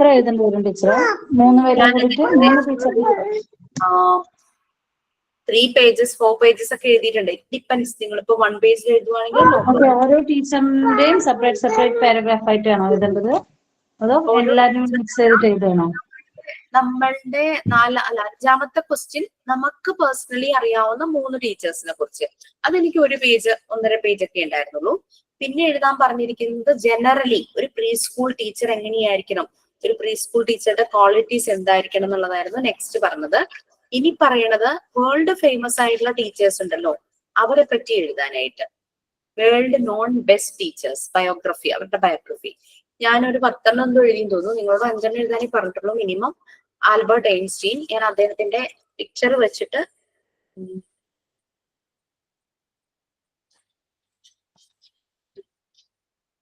ചെറിയൊരു ഡിസ്ക്രിപ്ഷൻ ഇവിടെ കൊടുത്തു. അദ്ദേഹം ജനിച്ചത് മരിച്ചത് ആ ഒരു ഇത് വെച്ചിട്ട് എഴുതിയിട്ട് അദ്ദേഹത്തെ കുറിച്ചിട്ട് എഴുതിയിട്ടുണ്ടായിരുന്നു. അത് ഏകദേശം 1.5 പേജ് ഉണ്ടായിരുന്നു.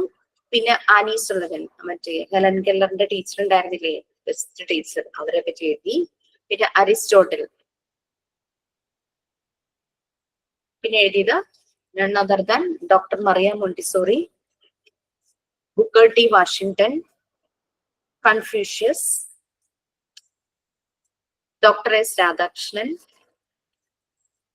Luis Braille. നമ്മുടെ ബ്രെയിലി ലിപി കണ്ടുപിടിച്ചില്ലേ, ബ്ലൈൻഡ് ആയിട്ടുള്ള കുട്ടികൾക്ക് വേണ്ടിയിട്ടും ബ്ലൈൻഡ് ആയിട്ടുള്ള ആളുകളുടെ എഡ്യൂക്കേഷൻ വളരെ റിസൾട്ട് ആക്കാനൊക്കെ വേണ്ടിയിട്ട്. അദ്ദേഹം ബ്ലൈൻഡ് ആയിരുന്നു. അദ്ദേഹത്തെ കുറിച്ച് എഴുതി Louis Braille, Socrates, Isaac Newton. ഇത്രയും പേര്, അങ്ങനെ 10 പേരെ കുറിച്ചായിരുന്നു ഞാൻ എഴുതിയത്. നിങ്ങളോട് 5 പറഞ്ഞിട്ടുള്ളൂ. You can add more if you need, if you wish. ഏകദേശം 1.5 പേജ് അത്രയൊക്കെ ഉണ്ടായിരുന്നു. ഓരോരുത്തരെ കുറിച്ച് 1 പേജ് എഴുതണ്ടേ? അത് 1.5 പേജ് ഒക്കെ വരും. അതായത് ഇപ്പം ആനി സെലവനെ കുറിച്ച് എഴുതിയപ്പോഴേക്ക് ഈ ഒരു പേജിൽ ഇവിടെ ആനി സെലവന്റെ ഫോട്ടോ ഇട്ടിട്ട് റീസെന്റ് ആയിട്ടുള്ള ആൾക്കാരെ പറ്റിയിട്ട് എഴുതാലോ. അതെ. മിസ് ഇത് ഗ്രൂപ്പിലേക്ക് സെൻഡ് ചെയ്യുവാണോ അതോ നമ്മുടെ കയ്യിൽ വെക്കുവാണോ ചെയ്യണ്ടേ?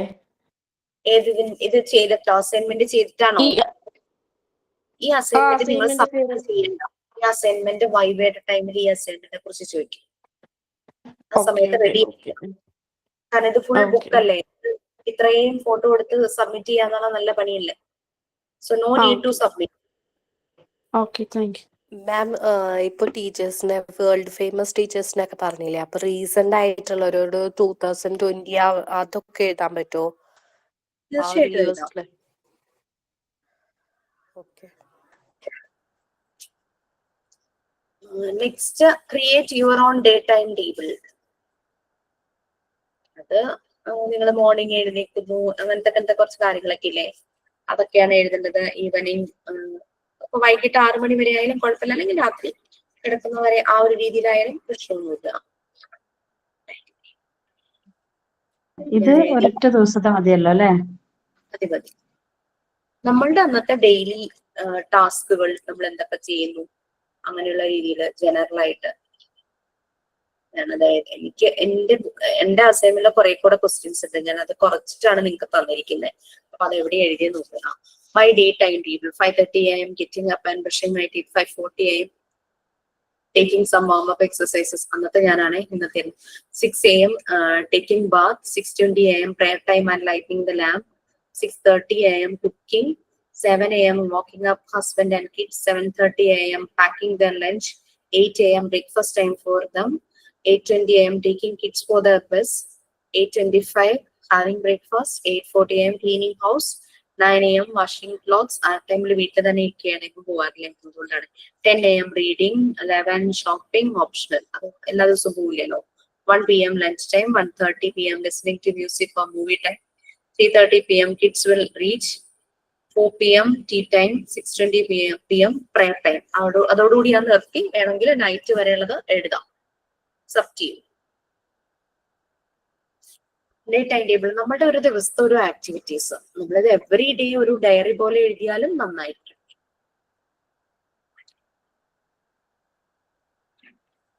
Okay, next. What are the learning activities you provided in the teaching practice school? If you haven't started yet, what all activities you are planning for? നിങ്ങൾ ഒരു സ്കൂളിൽ ടീച്ചിങ് പ്രാക്ടീസ് ചെയ്തിട്ടുണ്ടായിരുന്നെങ്കിൽ അവിടെ എന്തെല്ലാം ആക്ടിവിറ്റീസ് ആണ് നിങ്ങൾ കൊടുത്തത്, പ്രൊവൈഡ് ചെയ്തത്?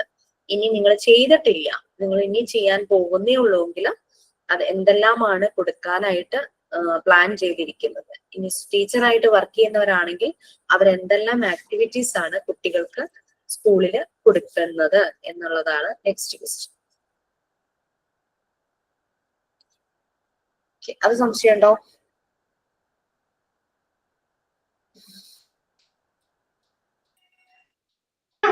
സംശയമുണ്ട്.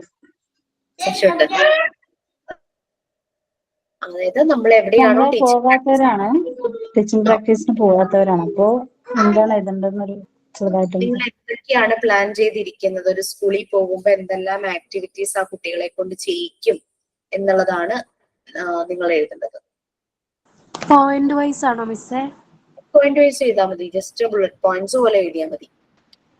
10 points ഒക്കെ മതിയാവും. ഞാനൊരു എന്തൊക്കെയോ കുറെ എഴുതിയിട്ടുണ്ടായിരുന്നു, കാരണം ഞാൻ പോയിട്ടുണ്ടായിരുന്നല്ലോ, എനിക്ക് എഴുതാൻ. ഇങ്ങനെ ഈ കുട്ടികളെ കൊണ്ട് ആക്ടിവിറ്റീസ് ആയിട്ട് തന്നെ പറയാതെ ഗെയിംസ് അങ്ങനെയൊക്കെ പറയാൻ പറ്റും. ഗെയിംസ്, നമ്മൾ പേപ്പർ വർക്ക്ഷീറ്റ്, അങ്ങനെ ആക്ടിവിറ്റീസ് അങ്ങനെയൊക്കെ ഉണ്ടാവില്ല. കൊളാഷ് ചെയ്യാൻ തീരുമാനിക്കുന്നുണ്ട്, കളറിങ് കൊടുക്കും, പിന്നെ ഇതുപോലെ പസിൽസ് ചെയ്യാൻ കൊടുക്കും, പിക്ചർ പസിൽ കൊടുക്കും, അങ്ങനെയൊക്കെ പറഞ്ഞ കുറെ കാര്യങ്ങൾ നമുക്കുണ്ടല്ലോ. അതെല്ലാം അങ്ങനെയുള്ള രീതിയിലൊക്കെ നിങ്ങൾക്ക് ഓരോ ദിവസവും അല്ലെങ്കിൽ ആക്ടിവിറ്റീസ് പ്ലാൻ ചെയ്യാം. ഒരു വീക്കിലെ വേണമെങ്കിൽ പ്ലാൻ ചെയ്യാം. ഡേ വൺ ആണോ, അതായത് ഡേ 1 ഡേ 2 അങ്ങനെ ചെയ്യാനാണോ? അങ്ങനെ വേണമെന്നില്ല, ജനറലി ചെയ്താലും മതി.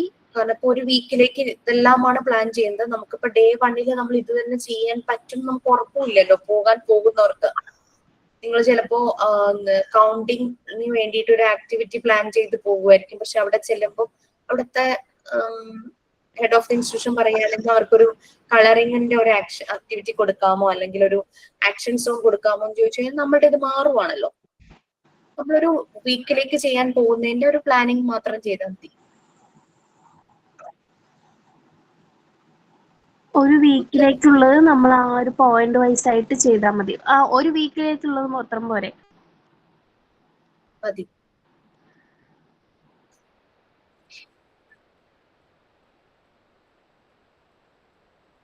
നെക്സ്റ്റ് ലാസ്റ്റ് വൺ അല്ലേ ഇനി. Write about child friendly school environment. Child friendly school എങ്ങനെയായിരിക്കും അതിനെ കുറിച്ച് എഴുതും. സോ ഇത്രയാണ് ഈ ഒരു അസൈൻമെന്റ്. ഇത് നിങ്ങൾ സബ്മിറ്റ് ചെയ്യാനുള്ളതല്ല. വൈവയുടെ ടൈം ആവുമ്പോഴേക്കും ഇത് കംപ്ലീറ്റ് ആയിട്ടുണ്ടാവണം. ഇതിനെ റിലേറ്റ് ചെയ്തുള്ള ക്വസ്റ്റ്യൻ വൈവയ്ക്കായിരിക്കും വരുന്നത്. അപ്പൊ ചെറിയൊരു last one child friendly school environment എങ്ങനെയുള്ളതായിരിക്കണം എന്നല്ലേ നമ്മൾ എഴുതണ്ടേ? അതെ, നമ്മള് അങ്ങനെയുള്ള സ്കൂളിനെ പറ്റി എഴുതാം, അല്ലെങ്കിൽ എങ്ങനെയായിരിക്കണം എന്ന് എഴുതാം. ഓക്കെ. ഓക്കെ,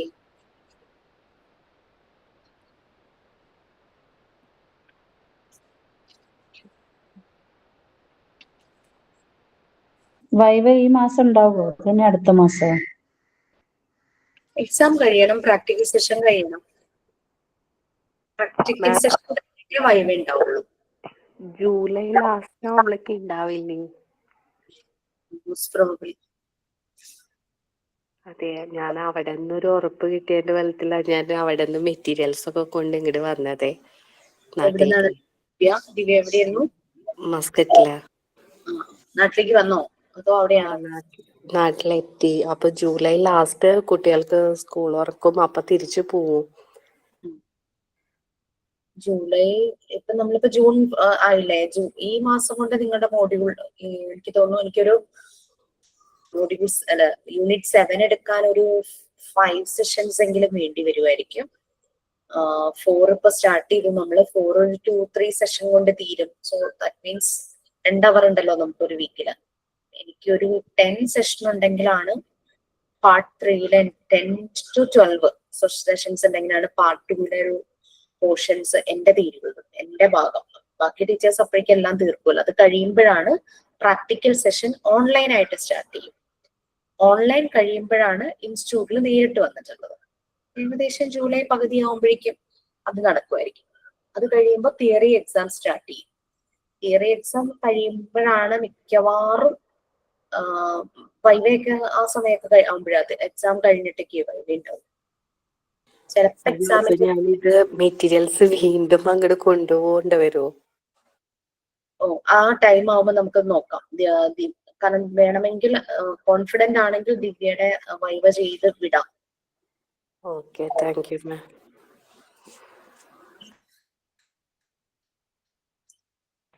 നിങ്ങൾക്ക് ഇപ്പൊ തന്ന അസൈൻമെന്റ്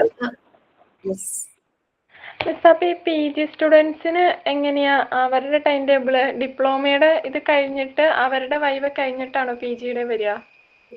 അതായത് ഡിപ്ലോമയുടെയും PGയുടെയും കോമൺ എക്സാംസ് ഒരുമിച്ചാണല്ലോ. അതെ മിസ്. എക്സാം കഴിയുമ്പോൾ ഡിപ്ലോമയിലുള്ള കുട്ടികളുടെ വൈവ സെഷൻ സ്റ്റാർട്ട് ചെയ്യും. നിങ്ങൾക്ക് അപ്പോഴേക്കും PGയുടെ മോഡൽ എക്സാമും മെയിൻ എക്സാമും ആയിരിക്കും. അപ്പൊ നിങ്ങളുടെ ആ മോഡൽ മെയിൻ എക്സാം അങ്ങ് കഴിയുമ്പോഴേക്കും ഈ ഡിപ്ലോമ സെഷന്റെ വൈവ ഓൾമോസ്റ്റ് കഴിഞ്ഞിട്ടുണ്ടാവുമായിരിക്കും. അപ്പൊ നിങ്ങളുടെ വൈവ PGക്ക് വേറെ റെക്കോർഡ് ബുക്ക് അങ്ങനെ എന്തെങ്കിലും ഉണ്ടോ? ഇല്ലല്ലോ. PGക്ക് ഇതല്ലാതെ വേറെ റെക്കോർഡ് ബുക്സോ കാര്യങ്ങളോ അങ്ങനെ എന്തെങ്കിലും? സെമിനാർ മാത്രമേ ഉള്ളൂ പ്രാക്ടിക്കൽ സെഷനിൽ. Seminar or assignment. ക്ലാസ് ലൈവായിട്ട് കയറാൻ പറ്റുന്നവര് സെമിനാർ ആയിട്ട് തന്നെ ക്ലാസ്സിൽ ചെയ്യും. പറ്റാത്തവരാണ് അസൈൻമെന്റ് ആയിട്ടോ അല്ലെങ്കിൽ സെമിനാർ റിപ്പോർട്ട് പോലെ പ്രിപ്പയർ ചെയ്ത് സബ്മിറ്റ് ചെയ്യേണ്ടതുള്ളൂ. ഇനി ഈ സെമിനാർ നിങ്ങൾ ക്ലാസ്സിൽ എടുത്താലും നിങ്ങൾ അതിന്റെ ഒരു റിപ്പോർട്ട് ഹാർഡ് കോപ്പി കയ്യിലുണ്ടായിരിക്കണം. വേറൊന്നുമല്ല, മാർക്ക് ലിസ്റ്റിൽ സെമിനാർ എന്നും പറഞ്ഞ് 100 മാർക്കിന് കിടക്കുന്നുണ്ടാവും. അപ്പൊ എവിടെയെങ്കിലും ഇന്റർവ്യൂവിന് പോകുമ്പോൾ എന്ത് സെമിനാറിലാണ് നിങ്ങൾ എടുത്തിരിക്കുന്നത്, റിപ്പോർട്ട് ഒന്ന് കാണിക്കുമെന്ന് പറഞ്ഞ് നമ്മുടെ കയ്യിൽ റെഡി ആയിട്ട് ആ ഒരു ഹാർഡ് കോപ്പി റിപ്പോർട്ട് ഉണ്ടായിരിക്കണം. അതുകൊണ്ട് സെമിനാർ എടുത്തു, വൈവയ്ക്ക് എനിക്ക് മാർക്ക് കിട്ടി, എല്ലാം കഴിഞ്ഞു എന്ന് വിചാരിക്കരുത്. റിപ്പോർട്ട് ഹാർഡ് കോപ്പി പ്രിപ്പയർ ചെയ്ത് കയ്യിൽ തന്നെ ഉണ്ടാകും. ഇന്റർവ്യൂവിന് പോകുമ്പോൾ നമ്മുടെ മാർക്ക് ലിസ്റ്റ് നോക്കുമ്പോൾ അതിൽ ഓരോ ഡിവിഷൻ കാണുമ്പോൾ അവർ ചോദിക്കും, നിങ്ങൾ എന്താണ് ഇതിൽ ചെയ്തത് ഒന്ന് കാണിക്കൂ എന്നൊക്കെ പറഞ്ഞു കഴിഞ്ഞാൽ നമുക്ക് കാണിക്കാനുണ്ടാവും. മിസ് അപ്പൊ പി ജിയുടെ ക്ലാസ് എപ്പോഴാണ് സ്റ്റാർട്ട് ചെയ്യാ? ഇത് മൊഡ്യൂൾ കഴിയുമ്പോഴേ തുടങ്ങുള്ളൂ? ഈ വെനസ്ഡേ സ്റ്റാർട്ട് ചെയ്യും. രാത്രി 7 മണിക്കാണ്. നിങ്ങൾക്ക് ഇൻഫർമേഷൻ വന്നില്ല? വന്നിട്ടുണ്ടായിരുന്നല്ലോ. 7 to 8 ആണ് വെനസ്ഡേ, തേഴ്സ്ഡേ, ഫ്രൈഡേ. ടീച്ചർ തന്നെയല്ലേ പി ജിക്ക് ഉണ്ടാവുക? 3 ക്ലാസ് ആണ്. ഞങ്ങൾ 3 ടീച്ചേഴ്സ് ഉണ്ടാവും. ബുധനാഴ്ച ഞാനായിരിക്കും. ഏതൊക്കെ ടീച്ചേഴ്സ് ആണ്? ഞാൻ, Aswathy miss, Aparna miss. Okay, നമ്മള് 3 ക്ലാസ്സസ് എന്ന് പറഞ്ഞ് സ്റ്റാർട്ട് ചെയ്യും. നമ്മൾ ഉദ്ദേശിക്കുന്ന ടൈമിൽ കഴിഞ്ഞില്ല എന്നുണ്ടെങ്കിൽ നമ്മൾ 3 എന്നുള്ളത് 4, 5 ആ രീതിയിൽ പോകും. Okay, fine. ഓക്കെ, ഇനി നിങ്ങൾക്ക് കുറച്ച് അസൈൻമെന്റ് തന്നിട്ടുള്ളത് കൊണ്ട് നിങ്ങൾക്ക് അതിനെപ്പറ്റി നല്ല ക്ലാരിഫിക്കേഷൻ ഉണ്ടോ എന്ന് എനിക്കറിയില്ല. അതായത് നിങ്ങൾക്ക് എന്തിനാണ് ഞാൻ അസൈൻമെന്റ് തരുന്നതെന്ന് മനസ്സിലായത്? നമ്മള് അതിനെക്കുറിച്ച് കൂടുതൽ കണ്ടെത്തുകയും കൂടുതൽ അറിവ് കിട്ടുകയും ചെയ്യും എന്തായാലും. അതെ, നമ്മൾ അതിനെക്കുറിച്ച് കൂടുതലൊന്ന് മനസ്സിലാക്കാൻ. Remote control of your happiness കേൾക്കുമ്പോൾ നമ്മളൊന്ന് ചിന്തിക്കും, ശരിയാണല്ലോ, ഞാൻ പലപ്പോഴും എന്റെ സന്തോഷത്തിന് റിമോട്ട് കൺട്രോള് ഫോഴ്സ്ഫുള്ളി ആരുടെയെങ്കിലൊക്കെ കയ്യിലായി പോകുന്നുണ്ടല്ലോ എന്നൊക്കെ നമ്മൾ ചിന്തിക്കും അല്ലെ. നമ്മൾ കൂടുതൽ അതിനെപ്പറ്റി ഇപ്പൊ ഞാൻ തന്ന ഈ 10 ക്വസ്റ്റ്യൻ നമ്മളിപ്പോ ചിന്തിക്കും. നമ്മൾക്ക് പരിചയമുള്ള ടീച്ചർമാരെ കുറിച്ച്, വേൾഡ് ഫേമസ് ആയിട്ടുള്ള ആൾക്കാരെ കുറിച്ച് കുറെ കൂടെ നമ്മൾ മനസ്സിലാക്കാൻ നോക്കും. സ്കൂൾ ഓർഗനൈസേഷൻ ആൻഡ് മാനേജ്മെന്റിനെ പറ്റി നമ്മൾ കുറെ കൂടെ നമ്മൾ ഗൂഗിൾ ചെയ്ത് നോക്കും. നമ്മൾ കൂടുതൽ ഇൻഫർമേഷൻസ് കളക്ട് ചെയ്ത് നമ്മുടെ നോളജ് കൂട്ടുവാണ് അല്ലേ. തീർച്ചയായിട്ടും. അല്ലേ, മാർക്ക് അതെ, സെക്കൻഡറി അസൈൻമെന്റ് എന്നുള്ളതിനുപരി നമ്മളിത് സെർച്ച് ചെയ്യുമ്പോൾ നമുക്ക് അറിവുകൾ കൂടുതലായിട്ട് കിട്ടും. കൂടുതൽ കിട്ടും. വേറൊന്നുമല്ല, നമ്മുടെ ഒരു പാവം ഒരു ട്രെയിനി കുട്ടിയുടെ ഒരു കൺസേൺ ആയിരുന്നു. ഞാൻ വളരെ കഷ്ടപ്പെട്ട് എഫേർട്ട് എടുത്തിട്ട് ഞാൻ 4 പേജ് അസൈൻമെന്റ് ചെയ്തു. എനിക്കും 10 മാർക്ക്, എനിക്ക് ഫുൾ മാർക്ക് കിട്ടി. പക്ഷെ 1 പേജ് എഴുതിയ ആൾക്കും ഫുൾ മാർക്ക് കിട്ടി. അപ്പോൾ എന്താണ് ഇതിന്റെ ക്രൈറ്റീരിയ? ഒരു ചോദ്യം ഉണ്ടായിരുന്നു ഒരു പാവം നിഷ്കളങ്കമായ ഒരു കുട്ടിക്ക്. വന്നതുകൊണ്ടാണ് ഞാൻ എന്തിനാണ് അത് നിഷ്കളങ്കതയാണോ അതോ അതിന് വേറൊരു പേരും കൂടി പറയാലോ? അപ്പൊ അങ്ങനെ ശരിക്കും ഇതിന് വല്ല ക്രൈറ്റീരിയ ഉണ്ടോ? കാരണം ഒന്നും എഴുതാതെ 2-3 സെന്റൻസ് എഴുതിയ ആൾക്കും 10 മാർക്ക് കിട്ടി. 10-ല് പിന്നെ വളരെ കഷ്ടപ്പെട്ട് 4 പേജ് എഴുതി എനിക്കും കിട്ടി 10 മാർക്ക്. വല്ല ക്രൈറ്റീരിയ ഉണ്ടോ എന്നുള്ള രീതിയിൽ ചോദിച്ചു. നമ്മൾ ഇതൊരു എഡ്യൂക്കേഷൻ ഇൻസ്റ്റിറ്റ്യൂഷൻ ആണ്. നിങ്ങളൊരു കോഴ്സ് ചെയ്യുവാണ്. നിങ്ങൾ ഈ കോഴ്സ് ചെയ്യുന്നു എന്നുള്ളതിന്റെ ഒരു പ്രൂഫ് ആയിട്ടാണ് നിങ്ങൾക്ക് സക്സസ്ഫുള്ളി കംപ്ലീറ്റ് ചെയ്യുമ്പോഴാണ് സർട്ടിഫിക്കറ്റ് കിട്ടുന്നത്. പിന്നെ നമ്മൾ എത്രത്തോളം അതിനെ പറ്റി അവെയർ ആണ്, എത്രത്തോളം അതിന്റെ നമ്മുടെ നോളജ് ലെവലായി എന്നറിയാൻ വേണ്ടിയിട്ടും കൂടിയാണ് എക്സാംസ് കണ്ടക്ട് ചെയ്യുന്നത്. അപ്പോൾ പ്രാക്ടിക്കൽ സൈഡ്സും സെക്ഷൻസും ഉണ്ട്. നമുക്ക് വേണമെങ്കിൽ ഒറ്റയടിക്ക് ഒറ്റ പരീക്ഷയാക്കായിരുന്നു. മോഡ്യൂൾ 1 ഒറ്റ പരീക്ഷയാക്കിയിട്ട് നമുക്ക് ഇവിടെ എളുപ്പമായിരുന്നു അത്. പക്ഷെ ഞങ്ങൾ നോക്കിയപ്പോ എല്ലായിടത്തും അപ്ഡേറ്റഡ് ആവുമല്ലേ, മറ്റ് ഇൻസ്റ്റിറ്റ്യൂട്ടുകളും ഉണ്ട്. അപ്പൊ അവിടെ എന്ന് പറഞ്ഞാൽ അവർക്ക് ഇങ്ങനെ സബ്ജക്ട് വൈസ് ആണ്. അതാണ് ഒരു സ്റ്റാൻഡേർഡ് രീതിയിലോ സബ്ജക്റ്റ് ആക്കിയിട്ട് ഓരോ സബ്ജക്റ്റ് ഏത് ഏരിയ നിങ്ങൾ കവർ ചെയ്തു എന്നുള്ളത് നിങ്ങളുടെ മാർക്ക് ലിസ്റ്റ് നോക്കുന്ന ഒരു വ്യക്തിക്ക് ഇന്റർവ്യൂവിന് പോകുമ്പോൾ, നിങ്ങൾ ഇത്രയൊക്കെ പഠിച്ചിട്ടുണ്ടല്ലോ. അല്ലാണ്ട് ഒരു മോഡ്യൂൾ എന്ന് പറയുമ്പോൾ അങ്ങനെ അതിനേക്കാളൊക്കെ ഞങ്ങൾ വിചാരിച്ചു സബ്ജക്റ്റ് ആയിട്ട് ഡിവൈഡ് ചെയ്യാം. നല്ല പണിയെടുക്കണം, വലിയൊരു ടീം അതിന്റെ പുറകിൽ പണിയെടുക്കണം. ഓരോ പരീക്ഷ നടത്താനും അതിന്റെ പുറകെ അതിന്റെ വാല്യൂ ചെയ്യാനും അതിനനുസരിച്ച് മാർക്ക് എൻട്രി ചെയ്യാനും ഒക്കെ.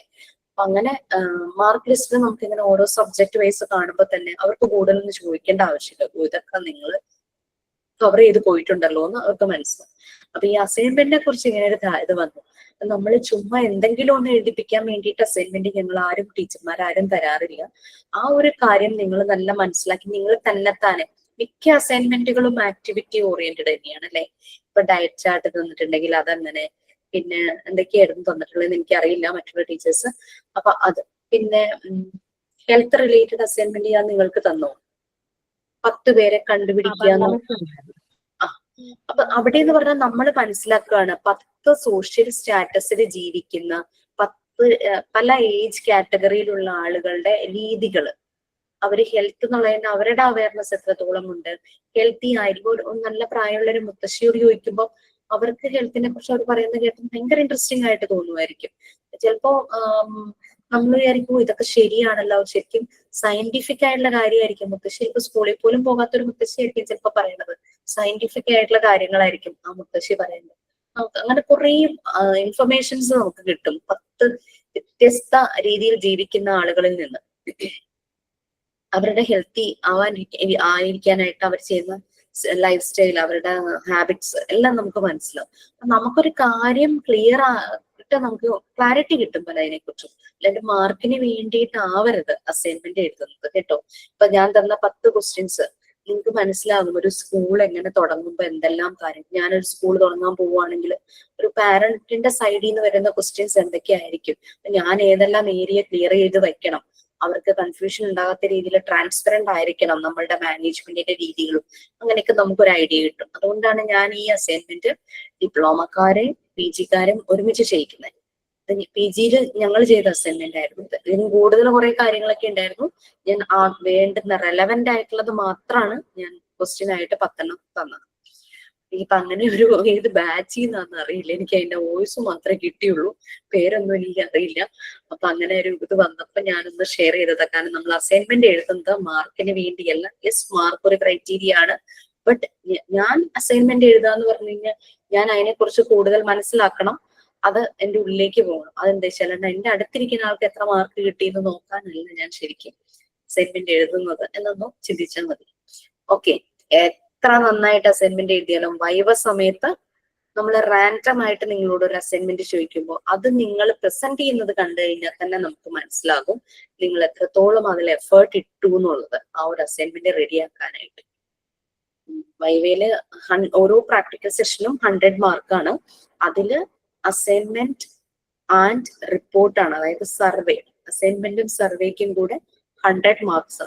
50-50 ആ. സർവേക്ക് അവിടെ 50 മാർക്കാണ് 100 വീഴുന്നത്.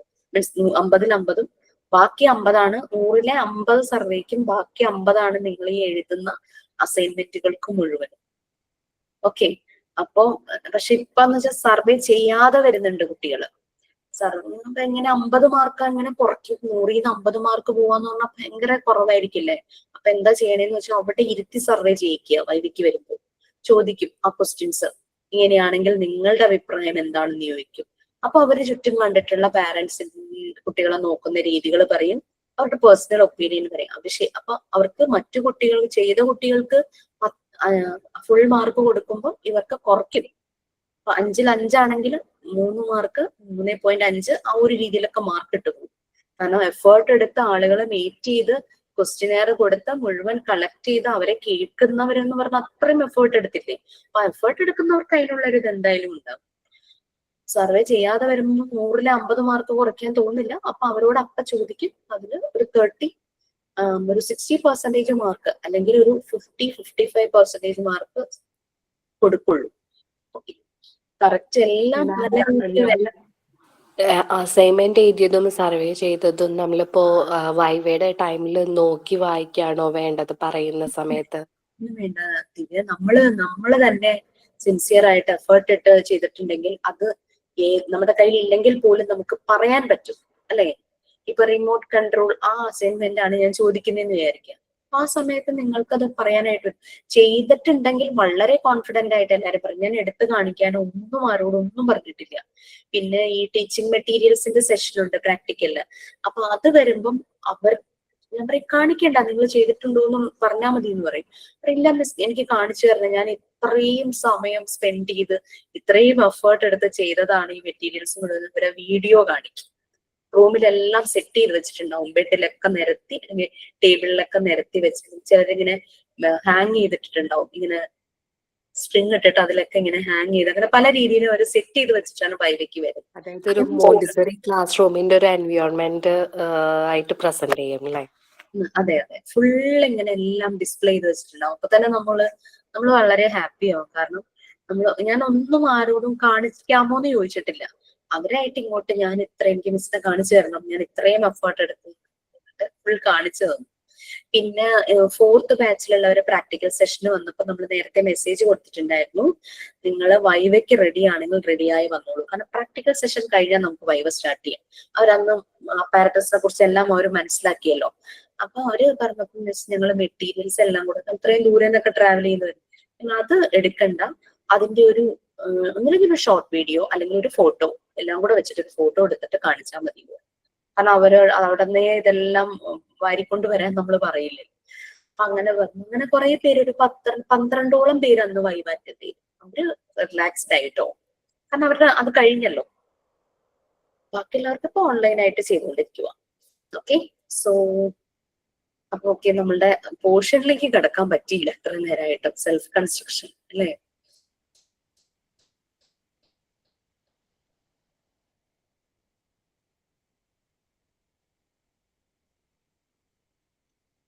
ഇത് വേറെ ഒരു ടെൻഷനും വേണ്ട. നിങ്ങൾക്ക് എന്താണോ അറിയുന്നത് അതിനെക്കുറിച്ച് നല്ല രീതിയിൽ പ്രസന്റ് ചെയ്ത് വെക്കുക.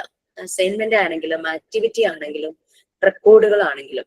ചിലതിന് നിങ്ങൾക്ക് അതിനൊരു റെഫറൻസ് തരണം, ഒരു മോഡൽ തരണം എന്ന് എനിക്ക് മനസ്സിൽ തോന്നുന്നത് ഞാൻ തരും. അതിനെ പറ്റി ഓർത്ത് ടെൻഷൻ വേണ്ടി.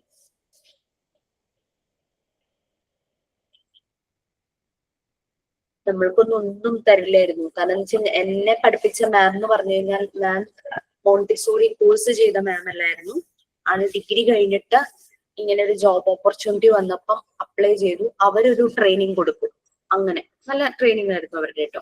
ആ ട്രെയിനിങ് കിട്ടി. അങ്ങനെ വന്നപ്പോ മാമിന്റെ കയ്യിൽ ഞാൻ നിങ്ങൾക്ക് കാണിച്ചു തരുന്ന പോലെ അസൈൻമെന്റോ റെക്കോർഡുകളോ ഒന്നുമില്ല. ടീച്ചിങ് മെറ്റീരിയൽസിന്റെ സാമ്പിൾസോ ഒന്നുമില്ല. അപ്പൊ ഞങ്ങളെല്ലാം തന്നെ ചെയ്യേണ്ടതായിട്ട് വന്നു. നമ്മളെ കാണിച്ചു തരാൻ ഒരു പിക്ക് പോലും ആളുടെ കയ്യിൽ ഇല്ലായിരുന്നു. അപ്പൊ എല്ലാം നിങ്ങൾ ചെയ്യൂ, ഇങ്ങനെയാണ് അങ്ങനെയാണ് അങ്ങനെയൊക്കെ പറഞ്ഞു തരും. ഇനി ഞങ്ങള് ഗ്രൂപ്പായിട്ടിരുന്ന് കുറെ കാര്യങ്ങൾ ആലോചിക്കും. അങ്ങനെ ആലോചിച്ചു. അന്ന് ഈ കൂടുതലും ഗൂഗിൾ സെർച്ച് ചെയ്തുള്ള പരിപാടികളും ഇല്ലായിരുന്നു. അങ്ങനത്തെ കാര്യങ്ങളെ. ഓക്കെ, ഇതിൽ നമ്മൾ എവിടം വരെയായി? ഒരു 5 minutes ഉണ്ട്. 5 minutes കൊണ്ട് ചെയ്യാൻ പറ്റുന്ന ചെയ്യാം. എവിടം വരെ റീഡ് ചെയ്തു? 6 സെൻസിറ്റീവ് പീരീഡ്സ് വരെ പറഞ്ഞു. അതിന്റെ ടൈറ്റില് മാത്രമാണോ പറഞ്ഞുള്ളൂ? ഈ 6 ഇവിടം വരെ പറഞ്ഞുള്ളൂ? ഓരോന്നായിട്ട് നമ്മൾ എക്സ്പ്ലെയിൻ ചെയ്ത് തുടങ്ങിയോ? ഇല്ല, സെൻസിറ്റീവ് ടു ഓർഡർ മാത്രം. ഓക്കെ, ഓർഡറിന്റെ ഒരു എക്സാമ്പിൾ നമ്മൾ പറഞ്ഞില്ലായിരുന്നോ? ഈ ബീച്ചിൽ പോയപ്പോ ഒരു കുട്ടി അമ്മ ജാക്കറ്റ്, അത് പറഞ്ഞില്ലേ? അത് പറഞ്ഞു.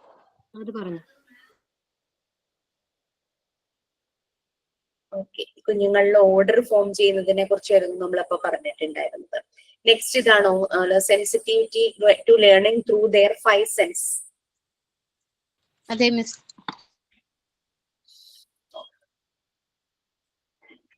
അത് മുഴുവൻ ആരാ റീഡ് ചെയ്യാം?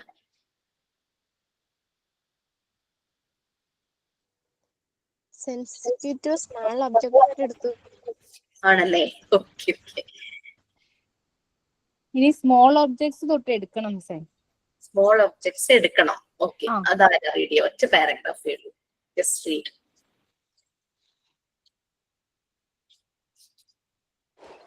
Sensitivity to small objects. Children have the caring to pay attention to small objects for 2 years of age. Yet older for people, when talking a scroll in a grand will focus his attention on the ladybird or army of the ants zigzag passage instead of looking at the breath. Taking view of a sense. Sensitivity to small objects is an important development because it is help to wind the child's observation and allows the child to construction his intelligence power on a specific problem. Sensitivity to small details draw the child to the finest object. When the child draw a small things, the sensitivity hold the child's attention there for an extended period. The ability to focus. കുട്ടികൾക്കൊരു craving, അവർക്ക് എപ്പോഴും ഭയങ്കര ഒരു ആഗ്രഹമാണ് ഇങ്ങനെ ചെറിയ ഒബ്ജക്ട്സിനെ ഇങ്ങനെ നോക്കിക്കൊണ്ടിരിക്കുക, അല്ലെങ്കിൽ അത് കയ്യിലെടുക്കുക, അങ്ങനെയുള്ള കാര്യങ്ങൾ. 2 വയസ്സ് തുടങ്ങി കാണിക്കാം. നമ്മളുടെ പണ്ടത്തെ വീടുകളിലൊക്കെ ഉണ്ടാവും ഈ മൊസൈക്ക് അല്ലെ, മൊസൈക്ക് ടൈലായിരിക്കും, മൊസൈക്ക് ചെയ്ത ഫ്ലോർ ആയിരിക്കും വീടുകളിൽ. അപ്പൊ അതിൽ കുഞ്ഞിങ്ങനെ ചെറിയ ചെറിയ ഷേപ്സ് പോലെ ഉണ്ടാവൂലേ? മൊസൈക്ക് ഷേപ്പ് എല്ലാവർക്കും അറിയാലോ. അപ്പൊ ഇവര് ചെയ്യുന്നത് അതിൽ പോയിരുന്നിട്ട് ആ ഫ്ലോറിൽ ഇങ്ങനെ ഇരുന്നിട്ട് അതിങ്ങനെ കിള്ളി എടുക്കാനായിട്ട് നോക്കും. അവരുടെ ധാരണ എന്തോ സാധനം അവിടെ കിടക്കാന്ന്. എത്ര നേരം വേണമെങ്കിലും അതിരുന്ന് അത് പൊളിച്ചെടുക്കാനായിട്ടുള്ള ശ്രമം ഇങ്ങനെ അവർ കണ്ടിന്യൂ ചെയ്യും. ഒരു ക്ഷമ പോകലോ ഒന്നുമില്ല. ഇതാണ് കുഞ്ഞുങ്ങളുടെ കാര്യം. അവർ കുഞ്ഞു സാധനങ്ങൾ, മൈന്യൂട്ട് ആയിട്ടുള്ള സ്മോൾ ഒബ്ജക്ട്സിനെ അവർ നല്ലപോലെ ഒബ്സർവ് ചെയ്യും. ഭയങ്കര ഒരു അറ്റൻഷൻ ആയിരിക്കും അതിനോട്. പിന്നെ ഇങ്ങനെ ഉറുമ്പ് പോകുന്നതും ചെറിയ കുരുവി പോലത്തെ അങ്ങനെ കുഞ്ഞു കിളികളെയൊക്കെ നോക്കുന്നതും ഇങ്ങനെ ശ്വാസം അടക്കി പിടിച്ചിട്ടൊക്കെ ആയിരിക്കും ചില സമയത്ത് അവർ ചെയ്യുന്നത്.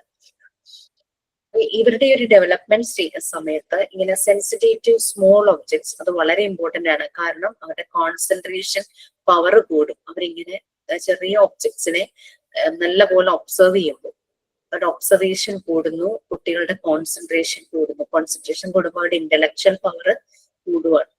കാരണം അത് അവരുടെ നമുക്ക് കുട്ടികളിൽ പഠിക്കാൻ എപ്പോഴും എന്താ നമ്മൾ പറയുന്നത്, കോൺസെൻട്രേഷനോടുകൂടി ശ്രദ്ധിച്ചിരുന്ന് വായിക്കൂ എന്ന് പറയുന്നത്.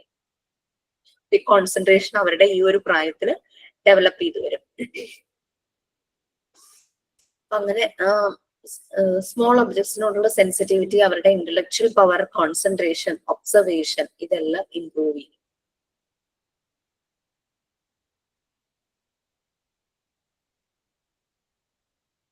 Okay, next sensitive to coordination of movement, walking. നമുക്കറിയാം 1 വയസ്സാകാറാകുമ്പോഴേക്കും ചില കുട്ടികൾ 8ാം മാസത്തിലൊക്കെ നടക്കാനായിട്ട് ശ്രമം തുടങ്ങും അല്ലെ, പിടിച്ച് നടക്കാനും പിന്നെ നടക്കും, ഓടും. അങ്ങനെ അവരുടെ പല പ്രാവശ്യം ഇവര് ഓടുമ്പോ അല്ലെങ്കിൽ നടക്കുമ്പോ ഇവര് വീഴും, വീണ്ടും എണീറ്റ് നടക്കും, വീണ്ടും വീഴും. അങ്ങനെ ആ ഒരു ബാലൻസ് കിട്ടാനായിട്ടൊരു ടൈം എടുക്കുമല്ലോ ആ ഒരു മൂവ്മെന്റിന്റെ. നെക്സ്റ്റ് അതാണ് പറയുന്നത്. അതൊന്ന് വായിക്കൂ ആ ഒരു paragraph.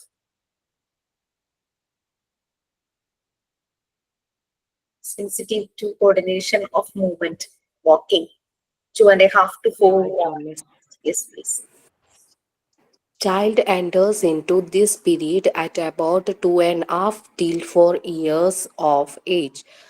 Coordination of movement means bringing the body under the control of will. It is important to note that existence of sensitive period for coordination of movement only means that there is a voluntary appetite to perform that repeat movement purely for the sake of gaining after and more precious control. Okay, 2.5 years to 4 years അവരുടെ ബോഡിയുടെ coordination തുടങ്ങുന്നു. 4 years ആവുമ്പോഴല്ലേ നമ്മൾ കുട്ടികളെ ഡാൻസിന് ചേർക്കാം, അങ്ങനെ ഇങ്ങനെയൊക്കെ പറയുമല്ലോ. അവരുടെ ആ ബോഡി കോർഡിനേഷൻ സ്റ്റേബിൾ ആകുന്ന ഒരു ടൈം ആ ഒരു 4 years ആകുമ്പോൾ. അപ്പോഴാണ് അവരുടെ വീഴ്ചയൊക്കെ കുറഞ്ഞ്, മറ്റേത് നടക്കുമ്പോ എപ്പോഴും വീഴുന്നോണ്ടിരിക്കും അല്ലെ, വീണുകൊണ്ടിരിക്കും. അതുകൊണ്ട് ആ ഒരു കോർഡിനേഷൻ ബോഡി ബാലൻസ് ചെയ്യാനായിട്ട് നമുക്ക് പറ്റും. നമ്മള് പിന്നെ കുട്ടികൾ പുറത്തേക്ക് ഇറങ്ങുവാണ് 4 years കഴിയുമ്പോൾ, സ്കൂള് അങ്ങനെ രീതിയിലൊക്കെ പുറത്തേക്ക് ഇറങ്ങുകയാണ്. അപ്പൊ അവരുടെ കോർഡിനേഷൻ സ്റ്റേബിൾ ആകും.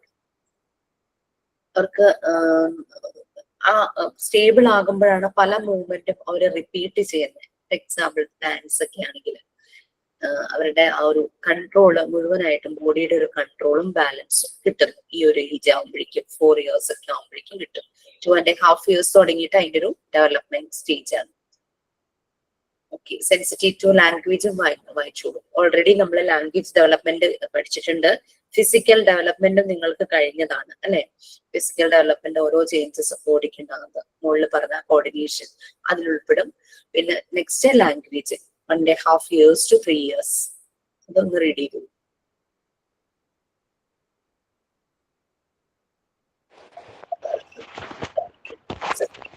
Sensitivity to language. Sensitivity to language begin early in child's life. The baby begins to replicate and speaking sound its ears. The baby hears sounds, musical melodies, dog barking, etc. The fact that he does not imitate this sound shows that babies possess sensitivity towards human language. In the case of language, it seems that the absorbent mind of the child makes a creative achievements unconsciously under the sense of special sensitivity that enables it to select certain sound from all other phenomena in the environment. കുട്ടി വളർന്നു വരുന്ന എൻവയോൺമെന്റിൽ പല രീതിയിലുള്ള sounds അത് കേൾക്കാം അല്ലെ. ചിലത് അത് റിപ്പീറ്റ് ചെയ്യുന്നു, മീൻസ് ഇമിറ്റേറ്റ് ചെയ്യുന്നു ചില സൗണ്ട്. വലുതായി വരുമ്പോൾ, അതായത് 3 yearsലേക്ക് കടക്കുമ്പോൾ ഇത് കൂടുതലും റെസ്പോണ്ട് ചെയ്യുന്നത് ഹ്യൂമൻ സൗണ്ട്സിനായിരിക്കും. അമ്മയുടെ ശബ്ദം, ചിലപ്പോൾ അച്ഛന്റെ ശബ്ദം ദൂരേന്ന് കേൾക്കും, ഓടി വരും, അങ്ങനത്തെ ഒക്കെ കാര്യങ്ങളുണ്ടല്ലോ. അവർക്ക് ആ ഒരു സെൻസിറ്റിവിറ്റിയാണ് ശബ്ദം കേട്ട് ആളെ മനസ്സിലാക്കാനായിട്ട്. അമ്മയുടെ ശബ്ദം കേൾക്കുമ്പോ തന്നെ പെട്ടെന്ന് തന്നെ അവര് ചെയ്തുകൊണ്ടിരുന്ന കാര്യത്തിൽ നിന്ന് ഒന്ന് എണീറ്റ് അങ്ങോട്ട് ആ ഭാഗത്തേക്ക് ശ്രദ്ധിക്കും. അല്ലെങ്കിൽ അച്ഛന്റെ ശബ്ദം, അങ്ങനെ അച്ഛൻ സ്കൂട്ടറിലാണ് വന്നു ബൈക്കിലാണ് വരവും പോവുകയും ചെയ്യുന്നെങ്കിൽ അത് കേൾക്കുമ്പോൾ അതിന് സെൻസിറ്റീവ് ആയിരിക്കും. പല രീതിയിലും ചെറിയ പ്രായത്തിൽ ചിലപ്പോ അവര് ഈ അനിമൽ സൗണ്ട്സ് ഇമിറ്റേറ്റ് ചെയ്യാം. പക്ഷെ ഏജ്ഡ് ആവുമ്പോഴേക്കും അവർ കൂടുതൽ ഹ്യൂമൻ സൗണ്ട്സിനോട്സ് ആയിരിക്കും കൂടുതൽ സെൻസിറ്റീവ്. അത് അവരുടെ ലാംഗ്വേജ് ഡെവലപ്മെന്റിന്റെ ഭാഗമായിട്ട് വരുന്നു. അപ്പൊ നമ്മൾ പറയുന്ന വേർഡ് തന്നെ അവരെ റിപ്പീറ്റ് ചെയ്യാനായിട്ട്. ഓക്കെ, സോ നെക്സ്റ്റ് ബാക്കി നമുക്ക് നെക്സ്റ്റ് ക്ലാസ്സിൽ ചെയ്യാം. സൈൻ ഔട്ട് ഉണ്ടോ? Yes. Please. Okay. Thank you so much, Jisha Miss, for today's class and assignment details. And thank you so much everyone who signed in prayer and thought and participate in class today. And for those who watching online classes also. And I must sign out with the topic value of time. Time is precious because it doesn't come back once it is gone. We need to use it wisely because once it is lost forever. Every moment counts, so we must make the most of it. Time helps us like a currency. Once spent, it is gone. Wasting time means wasting opportunities. We should take and manage our time efficiently. Time is a limited resource, so we should choose and respect it. In short, the value of time cannot be obstinate. It is the key to success and fulfillment in life. And thank you so much for everyone. And this is Jasmine.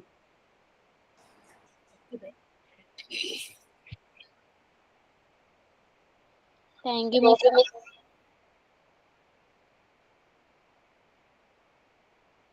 Thank you, Miss.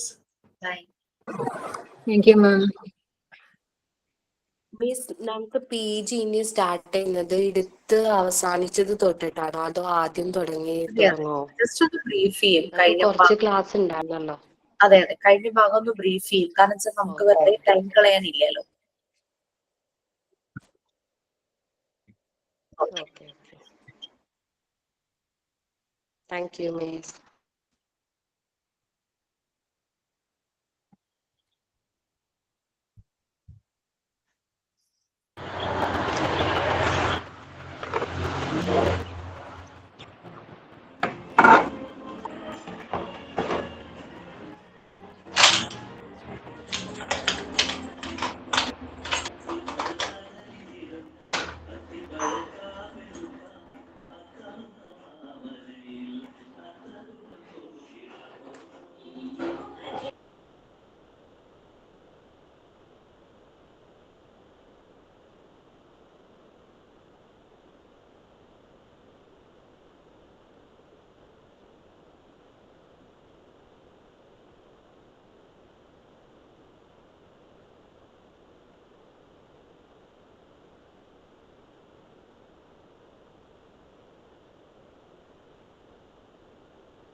ഇപ്പൊ class ഉണ്ട് ഇനി